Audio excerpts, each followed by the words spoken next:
صحة والسلامة، أخبارك إيه؟ تمام الحمد لله. بمسك طبعا على أحسن فريق كابتن أحمد جعفر وكابتن نور السيد ربنا طبعا. يخليك يا عاشور. بيمسوا عليك الاثنين يا شو. قول لي إيه اللي حصل بالنسبة لك يوم الاقتحام أو محاولة اقتحام مدينة دريملاند؟ أنت ساكن هناك الأول؟ فاكر هناك كابتن نهار كنت راكن العربية بتاعتي على البوابة، حضرتك عارف طبعا محافظ دريم، كنت راكنها على البوابة وكنت خارج مع واحد صاحبي. جيت لقيت أمن مركزي وتلاقيت حكومة كتير والكلام دوت. بس عليه اللي حصل قالوا الارتس اللي عايزين كانوا موجودين هنا اهو، طبعا اقتحموا الدريم لاند والكلام ده عشان كابتن خالد ممدوح. وكسروا العربيات يا كابتن، منهم عربيتي طبعا. وبسال الحكومه والكلام دوت، فمدير الامن بيقول لي حقك عليا يا كابتن عاشور. قلت لهم زعلان على العربيه، انا زعلان للارتس هو اللي ماشي الدوله والكلام دوت. مفيش حد عارف يجيب لنا حقنا في البلد دي. مفيش حد رد يا كابتن، وزي ما يكون عندهم الامر ده تعدى يا كابتن خالص. ولا اي حاجه، ولا يعملوا اي حاجه يا كابتن والكلام دوت، ومشوهم عادي ولا اي حاجه يا كابتن خالص. كالعاده بره كده. يعني كل ما في الامر قال لك حقك عليا. كل حقك عليا. وبص يا كابتن، يعني زي ما يكون ايه مثلا ايه راضيين بالامر اللي هو بتاع الالتراس، يعني يا كابتن يعني مش عارف ايه بالظبط يا كابتن. استحاله يا كابتن الالتراس يكون بيعمل كده من دماغه، استحاله يا كابتن، استحاله يكون بيعمل ده من دماغه. لا لا لا يا كابتن، استحاله يا كابتن. اقول لحضرتك كلمه يا كابتن، يعني الواحد يا كابتن بيخاف لما مثلا واحد يقول له مثلا ما تعملش كده اهوت عشان ما فيش حد ياخدك. لكن هم يا كابتن كل شويه يا كابتن بيزيدوا يا كابتن كده كتير قوي. هل هم نجحوا انه يدخلوا المدينه ولا الامن تصدى لهم ما عرفوش يدخلوا؟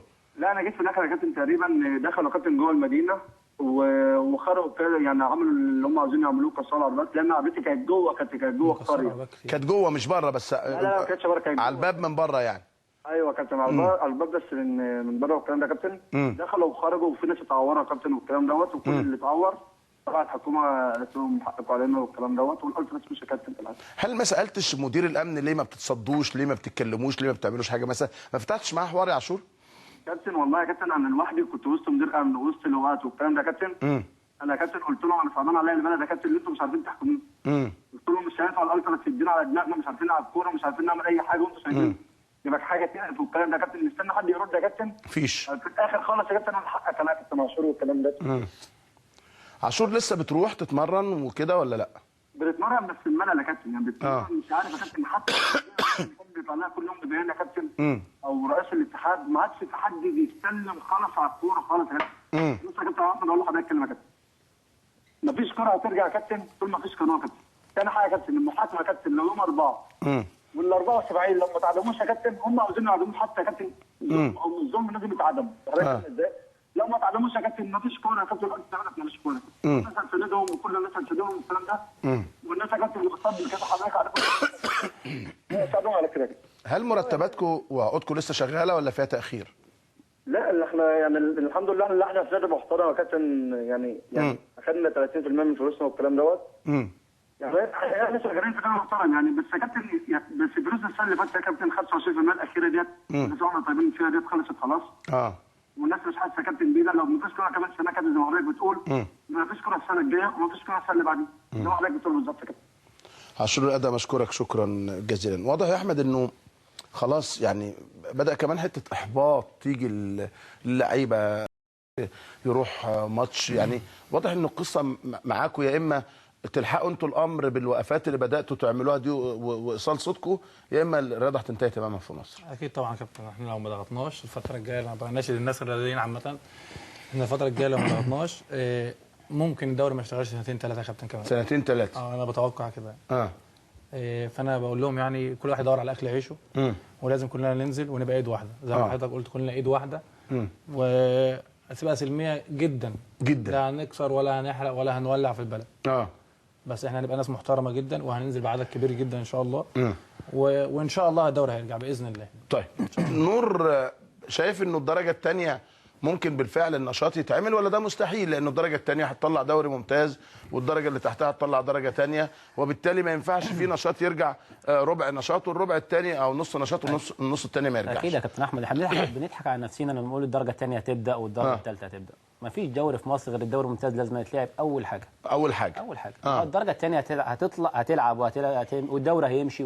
طب واللي هيصعد هيروح فين؟ ومين هينزل هو في دوري تلعب فوق عشان ننزل؟ احنا بنضحك على نفسنا يا كابتن احمد. الدوري يبقى 70 فريق، مفيش هيبقى 70 فريق. حلو ده كويس يعني. ده. اصل احنا كل تعمل لك 70 80 فريق الدوري الممتاز. الدوري الممتاز مجموعه 50 ومجموعه 50. حلو، او تلعب فيه 14 سنه. 14 سنه. حلو ده. فبنضحك على نفسينا طبعا. وهو من فتره يعني من فتره قريبه لما طلعوا البيان قال لك الدوري الممتاز بقى هيتلعب يوم 4 ولا بينيموا الناس وبنعيش الدرجه الثانيه. هو في فرق نزلت منهم زي النصر وبحترمها وبشيلهم في دماغ اللعيبه كلها، بس بنناقش الدرجه الثانيه بالكامل، بعمال بغرف ملابس بكل حاجه باللعيبه كل الانديه كلها. والدرجه الثالثه ان شاء الله لما نحدد ان شاء الله ان شاء الله الوقفه الجايه بنناشد الناس كلها تنزل، لان مفيش كوره في مصر غير الدوري الممتاز ما يتلعب، عشان ما حدش يضحك عليهم وما حدش يقول لك الدوري الممتاز هيتلعب قبل طب احمد، احنا كنا عملنا هنا الدوري التخيلي تفتكر، وقلنا ان الدوري رجع وجبنا المراسلين وعملنا الحدوته والناس صدقت والناس عاشت. لو انت تابعت الحلقه دي كانت حديث الناس، وفي الاخر انا عملت سلطه بقى، لقيت الدنيا. وقال لك تاني يوم الدوري خلاص هيبدا. كان ايه مشاعركم يعني؟ مشاعرنا ايه؟ انا قاعد بهرج مع الكابتن اسامه بقول له ايه رايك احنا نلعب الماتشات الوديه بتاعتنا وفي الاخر نقول لهم ايه ضحكنا عليكم ان احنا كنا بنلعب دوري عام. لا عليه بقت صعبه يا كابتن والله العظيم بجد. لا هو الحته اللي حضرتك اللي عملتها دي ده يعني دليل على ان مفيش حد بيسمع. مفيش حد بيسمع. مفيش حد بيسمع يا كابتن. طب انتم مثلا يا كابتن ده 10 شهور ده كتير جدا. ده كتير قوي. ده تلاقي فيه دوريين. يعني انت بتتكلم فبراير مارس ابريل مايو يونيو يوليو اغسطس سبتمبر اكتوبر ودخلت في نوفمبر. كنا لعبنا الدوري وخلصنا وبنستعد للدوري الجديد. مظبوط. احنا بنتكلم في اليمن وفي سوريا وفي ليبيا حرب وضرب باستثناء ليبيا ما فيهاش دوري بس عشان اكون امين يعني. لكن كله عنده مسابقات شغاله وكل الدوري شغال والحياه ماشيه. مش معنى احنا الرياضه يا كابتن مش بتدخل دخل بلد واقتصاد بلد يعني. طبعا. طب هم ايه؟ لا الرياضه لها مليون مردود.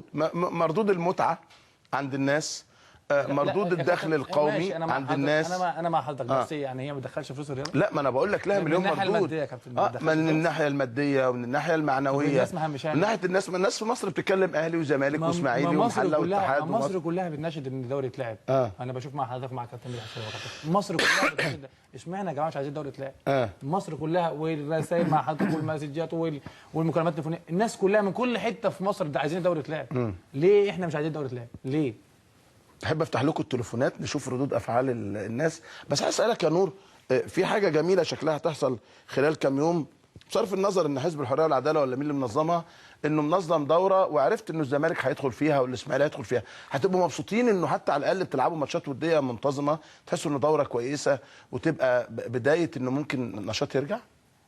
يعني هي دي مش حاجه اساسيه طبعا، بس هي دي مش حاجه اساسيه طبعا. هتبقى حاجه كويسه لينا طبعا، حتى يعني يبقى اعداد، حتى يعني يبقى هنعتبرها اعداد لنادي الزمالك حتى. بس انا بقول يعني يعني خلاص والله احنا زهقنا. يعني والله هم بيقولوا احنا زمالك واسماعيلي يعني ان شاء الله هنلعبها ومصري. طب والانديه الثانيه يعني. لا يعني على الاقل هو النشاط يبدا. لا اللي يصير على الزمالك يصير على اي فرقه في مصر. واللي يصير على الاهلي يصير على اي فرقه في مصر. يعني ما بتعملش دوره النهارده فيها الزمالك والاسماعيلي وبقيه الفرقه قاعده في بيوتها. لا مجرد محاوله، يعني مجرد محاوله الدنيا تبدا. بس هي الدنيا تبدا. هو ايه اللي منع الدنيا تبدا يا كابتن؟ انت مش شايف اي مبرر في مصر في بورسعيد واحط اهلي وزمالك، واحط اسماعيلي وزمالك ومصري وقناه اللي هم بتوع بورسعيد يا كابتن. والنهارده اروح اعمل دوره في مصر مقصه والدوري يا جماعه ايه خلاص هنقضيها دورات يعني؟ نقلب خلاص الدوري تقلب دورات نقلبها دورات وخلاص.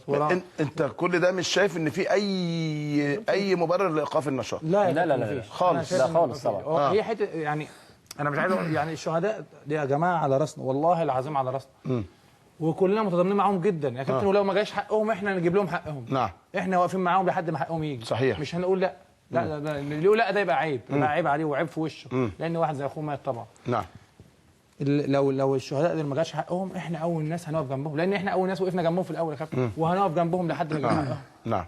مش هنقول لا يا كابتن ده دم وموت يا جماعه واخواتنا اللي ماتوا. احمد، هل تقدر انت ونور تدوني خطوات كده انه ازاي النشاط يعود؟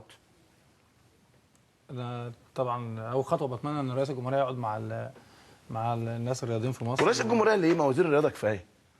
يا عم رئيس الجمهوريه ليه؟ ما هو انتوا تقولوا لوزير الرياضه، وزير الرياضه ينقل ويقول له اوكي يعني يتناقش معاه يعني. ما هو احنا بنناشد انتوا حتى ما قعدتوش مع وزير الرياضه. ناشدناه كذا مره وما مناشدات بس، لكن وعد ما حدش طلب انه يقعد معاكم بقى. احنا محتاجين ان شاء الله الدكتور محمد مرسي، بتمنى من ربنا انه يقعد معانا ويشوف ظروفنا ايه ويحلها لنا، يعني اتمنى من ربنا. بس انا كابتن عندي شويه كلام كده عايز اقولهم بالنسبه للكابتن شادي محمد. بس بقول لك كابتن شادي، يعني عيب الكلام اللي انت قلته ما يطلعش من واحد زي كابتن النادي الاهلي. واحد لاعب خد بطولات، يمكن اكبر كباتن خد بطولات في مصر. بقول لك يا كابتن شادي، حسن مصطفى لعب معاك 7 سنين او 8 سنين في النادي الاهلي. بقول له يعني ما ينفعش الكلام اللي انت قلت تقول عليه بلطجي وشايل سلاح. ما ينفعش تقول له كلام عامه ان هو شايل سلاح. ده كان معاك اكل، يعني عاش معاك بره وجوه في النادي الاهلي بتاع 7 سنين يا كابتن، على الحلوه وعلى المره، وكنتوا مع بعض. فبقول له يا كابتن عيب الكلام اللي انت رجع نفى، يعني هو رجع لك. انا ما قلتش حسن قال ان هو قال انه في ضابط قال له انه كان في لعيبه معاه. اما يشوف يا كابتن ما فيش حاجه اسمها هو قال له. اما تشوف بعينك ان احنا شلنا سلاح او نازلين بسلاح تقول علينا كده. حد فيكم كان معاه سلاح ولا حاجه؟ يمكن كان معاه سلاح ومديها عينه في البنطلون ولا ايه يا كابتن؟ احنا نازلين زي ما حضرتك شفتنا. طب ليه الطوب وللضرب؟ ليه الطوب وللضرب؟ قول لي بصراحه يا كابتن. عند البارون هل انتوا كنتوا رايحين تمنعوا سانشاين؟ يا دوب يعني هي الناس تسمع. وفعلا الناس ما سمعتش غير لما حصل ضرب. سبحان الله يا كابتن. يعني انت ماشيين 5000 واحد في صلاح سالم، ورحنا كويسين جدا، ورحنا قدام القصر ما حدش سمع لنا صوت. لما رحنا قدام قصر بارون مصر كلها اتكلمت. هي مصر كلها بتفرح في الغم؟ بيفرحوا في الغم قوي كده؟ بيحبوا الغم يعني؟ مش فاهم. وبعدين يا كابتن احنا واقفين، انا كنت هناك ومشيت، احنا واقفين، ناس واقفه صفين، احترام جدا وادب جدا. حصل موقف ان واحد طلع من القصر من البارون من جوه من الفندق، شتم اللعيبه. فبصراحه يعني عيب ان الناس واقفه محترمه ولا دخلت الفندق ولا كسرت. فازاي يشتم اللعيبه؟ فدخلنا عليه. الناس دخلت عليه، انا بقيت احوش في الناس، كابتن ايمن بيحوش في الناس، عبد الناصر بيحوش في الناس. بصراحه الناس بقت تحوش وناس بقت عايزه تخش تضرب. خلاص يا جماعه ما ينفعش، ده فندق ما ينفعش. خلص الحوار ده يا كابتن، وقفنا خلاص. واقفين عادي وخلاص هيمشوا اعتقد، يعني كانت 5 دقايق وخلاص الموضوع هينفض. لان كانت الكلام ده الساعه 4 لسه بدري جدا. فجاه يا كابتن انا كنت مشيت خلاص بقى بعد الموقف ده. انا مشيت فجاه لقيت واحد صاحبي بيكلمني كان موجود. الالتراس هجم علينا. الناس يا كابتن ما حدفتش طوب وكسرت لما الالتراس هجم عليهم وحدفوا. ما انا مش معقول واحد هيضربني استنى. مظبوط صحيح. بس يا كابتن هي ده اللي حصل. بعد كده الناس مشت خلاص، اللعيبه مشت وقالت خلاص احنا هنمشي. وخلاص الماتش يتلعب عادي وما فيش اي مشاكل. لكن هم كانوا يقدروا يمنعوا. كان حد يقدر يقول لهم تمنعوا ليه؟ لكن هم كانوا يقدروا يمنعوا يا كابتن، والناس مشت بمنتهى الاحترام والادب. لكن اللي يقول لك عليهم بلطجيه، لا مش بلطجيه يا كابتن. مش معنى ان انت جاي تضربني ان انا هطبطب عليك وهقول لك لا والنبي تضربني. خلاص بطل ده خلاص. بس يا كابتن لكن اللي يقول عليك لا مش بلطجيه ايوه حدفنا. طبعا لازم يحدف. ما هو واحد بيحدفني بطوبه استنى لما تعورني يعني وبعد كده بقى احدفه. لا الراجل حدفه وجري الناس بيحدفوا علينا شماريخ يا كابتن، بيولعوا في الناس. وجت في نقيب كانت هتولع فيه. شمروخ. جاي في نقيب شرطه كانت هتولع فيه. ومسكنا واحد من الالتراس على فكره. انا بقول لهم ان هو في لاعب مسك واحد من الالتراس وقال له يا ابني مش عيب الكلام ده. احنا يا ابني عايزين نلعب مش لاقيين ناكل. واحد من الدرجه الثانيه قال له يا ابني عيب الكلام ده، احنا عايزين نلعب. والله ولا لمس ولا عمل له اي حاجه. وكان يقدر يضربه. هو مش كان يقدر يضربه؟ بعد ما مسكه الواد قعد يعيط قال له والله ما هعمل لك حاجه وحياه ربنا ما هعمل لك حاجه. اتفضل امشي. وبعد ما مشي راح شتمه تاني. طب يا سلام، ما انت كنت في ايده دلوقتي كان يقدر يضربك. بعد ما مشي راح شتمه. نور شايف ان الرساله كده وصلت؟ اكيد طبعا. بس احنا محتاجين يا كابتن احمد زي ما قلت لك والله. يعني لازم حد يطلع يقول لنا 1 2 3. يعني هو دلوقتي الموضوع مش في اتحاد الكوره، مش في ايد اتحاد الكوره ولا في ايد وزير الرياضه. هو الموضوع دلوقتي في وزير الداخليه وفي الامن. طب انتوا مستنيين ايه؟ مستنيين ان مثلا يبقى الشارع فيه دم عشان يبقى فيه رياضه؟ ابراهيم فايق قال لي كده فقلت له لا ما تقولش كده في اسمها دم يعني. كابتن احمد تاني مره تقولوا الكلمه يعني انتوا خايفين من ده. في جوله كابتن احمد احنا برضه حد يتمنى ان يبقى في دم يا كابتن. بالظبط. احنا مش عايزين احنا مش هنوصل لكده وما نتمناش تبقى كده طبعا. بس انتوا عايزين، انتوا مستنيين ايه؟ يعني لما بيبقى في وقفه اللي جايه ويعني انتوا مستنيين ايه؟ هيبقى في دم يعني عشان يبقى في رياضه ورئيس الجمهوريه يطلع يقول لك ده الدوري بعد يومين بعد 3 بعد اسبوع. يعني مش عايزين توصل لكده. احنا بنقول هننزل سلميا برضه بس